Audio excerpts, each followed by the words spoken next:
The sun beat down on the land of Israel, its people weary under the cruel rule of King Jabin of Canaan.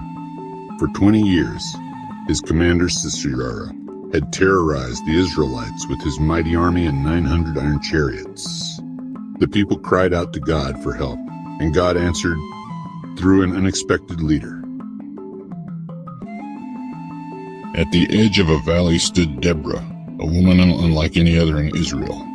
She was a prophetess, a judge, and a woman of unwavering faith. Under the shade of a great palm tree, people from all over the land came to her for wisdom. She listened, she guided, and above all, she sought the voice of God. One day, as she sat in quiet reflection, the Lord spoke to her heart. She called for Barak. She called for Barak, a strong warrior from the tribe of Naphtali. As he approached, she looked him in the eye and said, "The Lord commands you. Take 10,000 men and go to Mount Tabor. There, God will give Sisera into your hands." I will go, but only if you come with me. I will go with you, but because of this, the victory will not belong to you.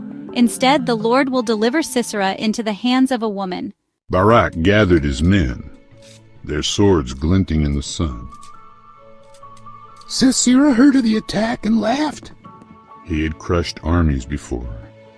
His chariots rumbled like thunder as they charged forward, his soldiers shouting in victory before the battle had even begun.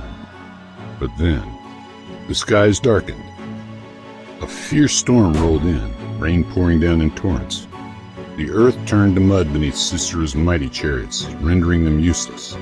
Seeing defeat, Sisera turned and ran.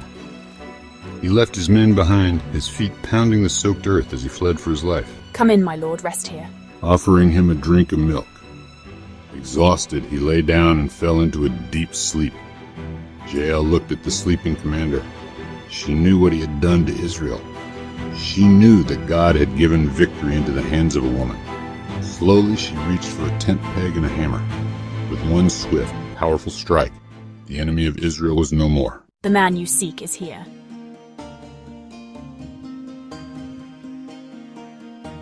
As he stepped inside, he saw Sisera, lifeless. The prophecy had been fulfilled.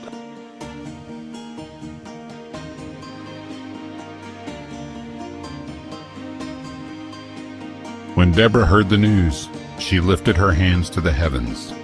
That day, she and Barak sang a song of praise to the Lord, declaring his greatness and the downfall of Israel's enemies.